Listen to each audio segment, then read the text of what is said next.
Le dimanche 29 septembre, le corps d'un thérapeute de 69 ans nommé William Abraham a été retrouvé enveloppé dans une bâche sur le bord d'une autoroute en Louisiane. Après avoir subi ce que les enquêteurs ont décrit comme une mort très physique, très violente. Quelques jours plus tard, un TikToker de 20 ans qui se faisait appeler Monsieur Prada a été arrêté après avoir accidenté la voiture de la victime à Dallas, au Texas, à environ 7 heures de route. Il y a énormément de désinformations qui circulent en ligne à propos de cette affaire, donc dans cette vidéo, je vais révéler toutes les informations actuellement connues. Les rumeurs, les théories, et finalement, essayer de distinguer le vrai du faux, enquêtons. Si vous aimez les mystères d'Internet et les contenus généralement troublants, n'hésitez pas à vous abonner et à activer les notifications pour plus de contenus comme celui-ci. Si vous souhaitez soutenir la chaîne, vous pouvez devenir membre Ko-fi ou membre de la chaîne pour accéder aux vidéos non coupées et à d'autres avantages. Vous pouvez aussi me laisser un pourboire en cliquant sur le bouton « Merci » sous la vidéo.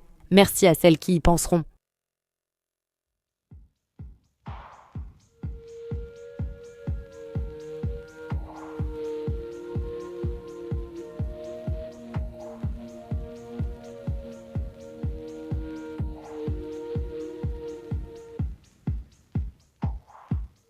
Monsieur Prada, alias Terrion Ishmael Thomas, avait 2 comptes TikTok réunissant plus de 8 millions d'abonnés où il publiait surtout de courtes vidéos le montrant en train de mimer des sons viraux.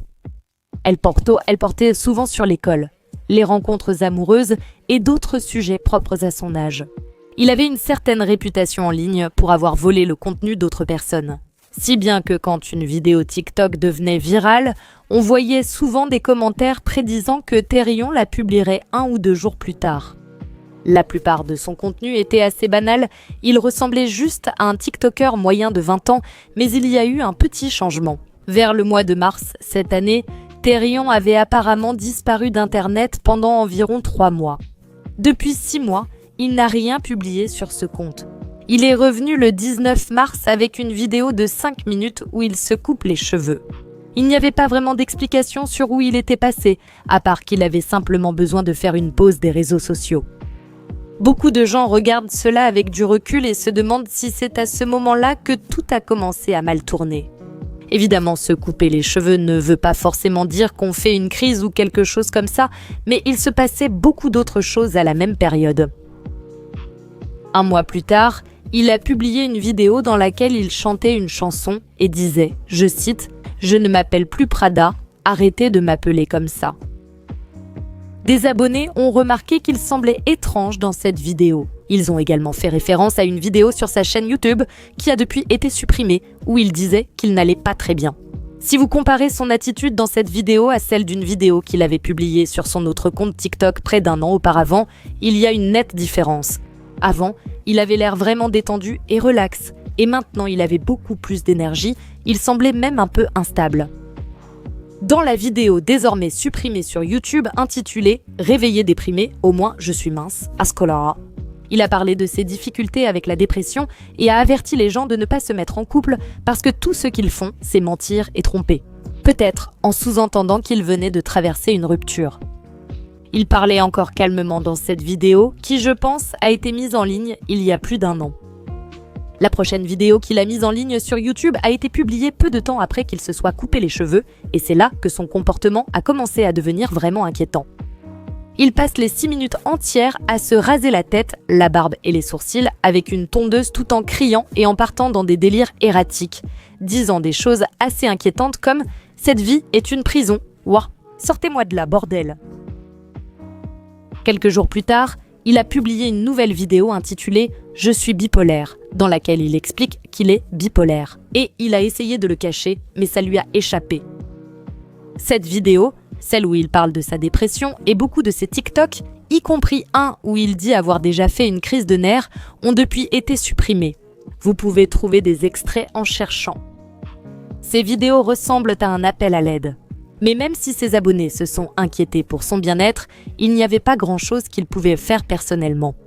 Il a mentionné à un moment donné qu'il suivait une thérapie, donc je suppose que les gens pensaient simplement que la situation était sous contrôle.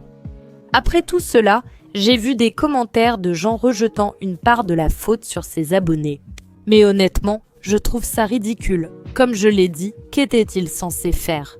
Il pouvait demander un contrôle de bien-être, mais à moins que Thérillon ne soit en train de se faire du mal ou de faire du mal à quelqu'un d'autre au moment où il a été contrôlé, il n'allait pas l'hospitaliser. Au Royaume-Uni, quelqu'un peut littéralement se faire du mal. Ils peuvent dire qu'ils vont aller plus loin et les autorités pourraient quand même ne rien faire. J'ai vu cela arriver à des gens moi-même et je suppose que c'est au moins aussi grave aux États-Unis. Thérillon suivait une thérapie, mais on ne peut même pas blâmer sa thérapeute. Une personne peut être très différente en thérapie et en dehors, et il semble que les thérapeutes aient tout fait pour l'aider. Peut-être qu'ils étaient limités par certaines réglementations.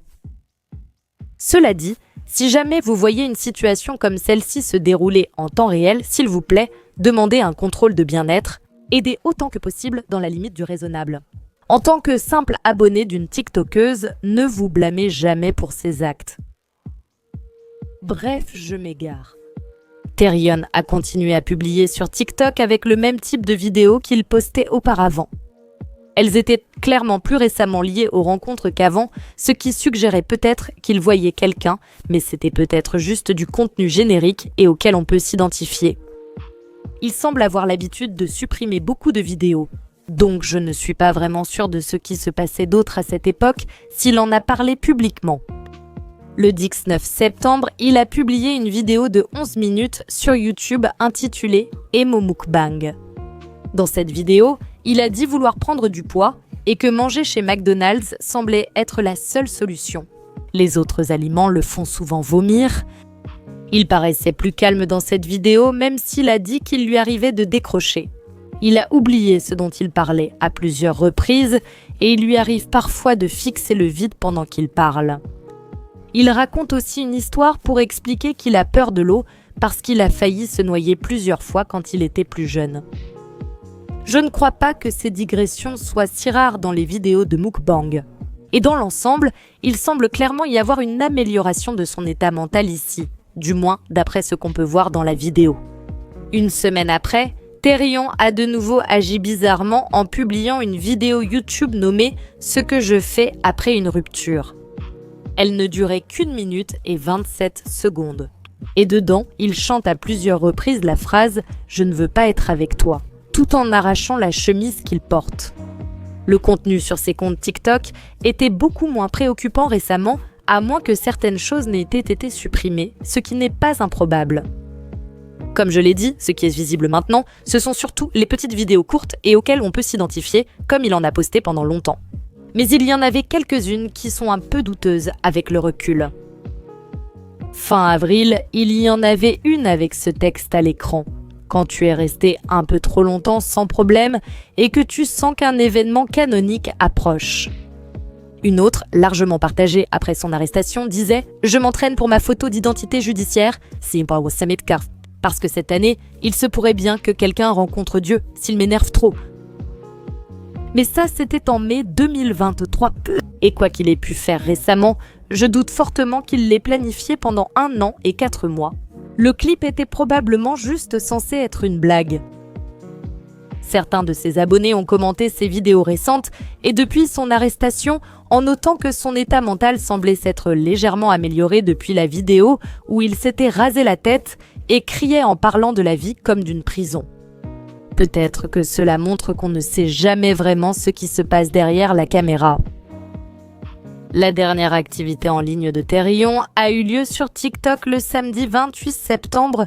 Un clip de 16 secondes où il s'étire puis soulève des poids sur la chanson « Je suis à lui, il est à moi » de Katy Perry, avec le texte « Point de vue » quand ta chanson préférée passe alors que tu es en public. Encore une fois, c'était juste une vidéo normale pour lui, rien d'extraordinaire. Mais seulement quelques heures plus tard, tout a changé. Le lendemain matin, le corps de William Nicholas Abraham, âgé de 69 ans, a été retrouvé abandonné sur le bord de l'autoroute, enveloppé dans une bâche. Le shérif Gerald Sticker a déclaré avoir subi une attaque très violente, avec des blessures à la tête, aux épaules et au cou causées par un objet contondant. William était un ancien prêtre catholique devenu thérapeute, qui était passé à la télévision et était bien connu dans la région de Bâton Rouge. Il était lui-même ouvertement gay et, entre autres services, son site web indiquait que son objectif était d'aider les personnes lesbiennes, gays, bisexuelles, transgenres, queer plus locales à surmonter les problèmes d'identité, d'acceptation et les difficultés familiales. Son ancien avocat, qui l'a décrit comme quelqu'un de tendre, doux, avec un cœur de serviteur, a suggéré que le meurtre pourrait être un crime haineux. Il a également émis l'hypothèse que William était impliqué dans certains intérêts intimes, suggérant peut-être que ces intérêts, quels qu'ils soient, auraient pu conduire à sa mort, bien qu'un mobile n'ait pas été officiellement établi. Les enquêteurs ont fouillé son domicile et n'ont trouvé aucun signe de crime. Le lendemain de la découverte du corps, la voiture de William a été vue conduite par quelqu'un. Une policière a tenté d'effectuer un contrôle routier, mais la conductrice a reculé dans la voiture de police et s'est enfuie à pied. D'autres rapports disent qu'elles sont parties en voiture, mais ont eu un accident. Je ne sais donc pas ce qui est vrai. Plus tard dans la journée, le commissariat local a publié des images de vidéosurveillance de la personne qu'il pensait être au volant de la voiture volée. Le lendemain, cette personne a été arrêtée et identifiée comme n'étant autre que Thérion. Et c'est là que la rumeur a commencé à circuler. Je vais donc faire de mon mieux pour clarifier certaines des fausses affirmations. Thérion était recherché pour dégradation criminelle aggravée, résistance à un agent et usage non autorisé d'un véhicule à moteur. Il a été identifié lors d'une séance d'identification par l'agent qui avait effectué le contrôle routier et a ensuite été arrêté. Le 3 octobre, Thérion a été inculpé de meurtre. Son appartement a été fouillé et la police a trouvé des preuves indiquant qu'une violente altercation s'y était produite, notamment une quantité importante de sang ainsi que plusieurs objets tranchants et autres armes. L'heure exacte du décès de William n'a pas été confirmée, mais on pense qu'il est mort dans la nuit de samedi. Il a été vu entrant dans l'appartement de Thérion cette nuit-là et à un moment donné par la suite. Des témoins ont vu Thérion lutter pour traîner quelque chose enveloppé dans un drap bleu dans les escaliers de l'immeuble avant de le placer dans la voiture de William. Le dernier TikTok de Thérion a été publié samedi soir, probablement seulement quelques heures avant le meurtre. Thérion est actuellement en garde à vue à la prison du comté de Dallas et il sera extradé vers la Louisiane à une date ultérieure. L'affaire est en cours et de nouvelles informations arrivent toutes les heures. Je prévois de mettre en ligne cette vidéo le 4 octobre et les informations qu'elle contient devraient être exactes et à jour jusqu'à quelques heures avant la mise en ligne. Thérion vient tout juste d'être inculpé de meurtre, mais à ce stade, il semble assez probable qu'il l'ait fait. L'agent ayant effectué le contrôle routier l'a identifié comme le conducteur de la voiture de William lors d'une séance d'identification. Des images de vidéosurveillance montrent William entrant dans son appartement. Ensuite, des témoins oculaires ont vu Thérion traîner quelque chose dans les escaliers, puis du sang et des armes ont été retrouvés dans son appartement. Cela fait beaucoup de preuves le liant au crime, mais pourquoi aurait-il fait ça ? Les gens disent que William était le thérapeute de Thérion, mais la police n'a confirmé aucun lien entre eux, encore moins une relation patient-thérapeute. Les gens ont supposé que William était le thérapeute de Thérion parce que Thérion a dit suivre une thérapie et que William est thérapeute. Mais il n'y a aucune information qui confirme cela pour l'instant. Et les informations les plus récentes suggèrent que la police ne pense pas que ce soit le cas, même si ça l'était. Il est important de noter qu'il est peu probable que Thérion ait tué William pendant une séance de thérapie, étant donné que le meurtre a eu lieu un samedi soir et apparemment dans l'appartement de Thérion. Est-ce que William et Thérion auraient pu avoir une sorte de relation amoureuse qui a mal tourné ? C'est possible, étant donné que la dernière fois que William a été vu vivant, il entrait dans l'appartement de Thérion. Mais encore une fois, la relation entre eux n'a pas été confirmée. Une autre information potentiellement pertinente est qu'en 2015, un garçon de 11 ans, qui était un client de Williams, l'a accusé de l'avoir touché de manière inappropriée pendant une séance de conseil. William a été arrêté. Mais en raison d'un manque de preuves et de ce qui a été jugé dans le meilleur intérêt de la victime, l'affaire n'a jamais été portée devant les tribunaux.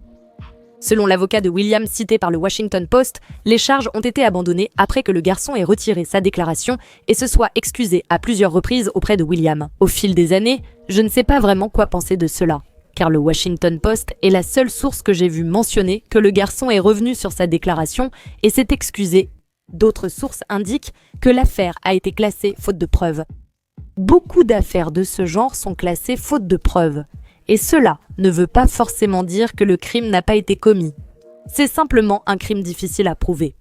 Mais on ne peut pas non plus supposer que les accusations sont vraies alors que William n'a jamais été condamné. J'ai vu des rumeurs sur les réseaux disant que le garçon accusateur serait en fait Thérion et qu'il aurait tué William par vengeance. Bien que Thérion ait eu le même âge que ce garçon, l'avocat de William a déclaré, citation, « Le client de 2015 n'est absolument pas Thomas.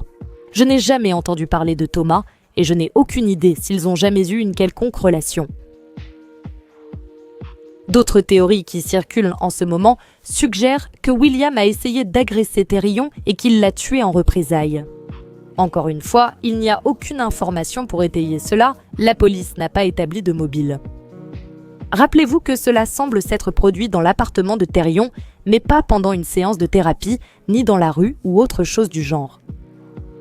Il est possible que Thérion ait invité William pour une raison et que ce dernier l'ait agressé, mais rien ne montre que William ait forcé l'entrée. Nous savons que l'état mental de Thérion avait été instable, pour dire le moins, ces derniers temps. Peut-être qu'il a simplement craqué et a tué William sans aucun motif. Sa négligence lorsqu'il a nettoyé après le crime pourrait indiquer dans quel état mental il se trouvait à ce moment-là. On l'a littéralement vu traîner ce que l'on peut supposer être le corps de William dans les escaliers de l'immeuble et le mettre dans sa voiture. Il a ensuite continué à conduire la voiture de William pendant environ 2 jours après s'être débarrassé du corps. Cependant, il pourrait bien y avoir plus dans cette affaire. Je me demande vraiment pourquoi un homme de 69 ans rendait visite à un jeune homme de 20 ans un samedi soir. Je ne dis pas que, quelle que soit la raison, cela justifie un meurtre, mais rien que ça ne me semble vraiment pas normal. Ça fait vraiment se demander s'il y avait manipulation ou emprise derrière tout ça. Surtout, en considérant que William était thérapeute et qu'il devait sûrement savoir que Thérion n'allait pas bien à ce moment-là. Mais ce n'est que ma propre spéculation et il n'y a actuellement aucune preuve pour l'étayer. Quoi qu'il en soit, pour l'instant, c'est tout ce que nous savons. À l'avenir, je vous encourage vivement à faire vos propres recherches auprès de sources fiables, car certaines des absurdités qui circulent sur TikTok en ce moment sont vraiment folles.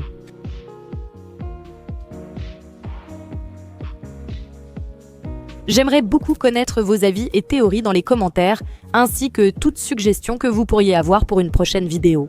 Si la vidéo vous a plu, likez et abonnez-vous. Merci infiniment à mes membres Ko-fi et de la chaîne dont les noms s'affichent à l'écran. J'apprécie vraiment votre soutien. Merci d'avoir regardé et je vous retrouve la prochaine fois dans une nouvelle vidéo.